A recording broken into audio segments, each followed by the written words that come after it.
Hey guys, here's a quick tutorial on how to use a MedSmarter buddy discount.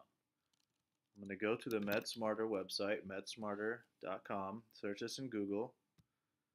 Once the website loads, you're going to scroll to the bottom.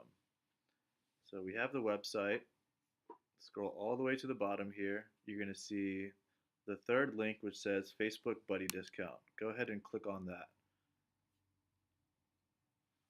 This is going to pull up the steps that you're going to need to follow to make sure that you're getting the discount. Step one, go to the Facebook page. So from our website, you can go ahead to Facebook.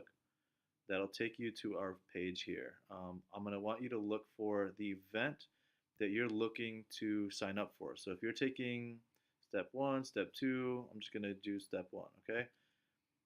Whichever program you want, choose that. Make sure you share it. So when you're sharing it as a post, important step is make sure that it's public. You can write whatever you want here. I'm just going to say looking for a friend to take USMLE with. When you post it, go to your post and in the comments, make sure that you use the hashtag MedSmarter buddy discount. If you want, you can tag a friend so they can see this, and that makes this searchable. So once you've gone ahead and signed up and registered with us, we'll go back on Facebook and make sure that you've followed the steps correctly and give you your discount. Simple as that. Thank you guys. If you have any questions, refer back to the MedSmarter website.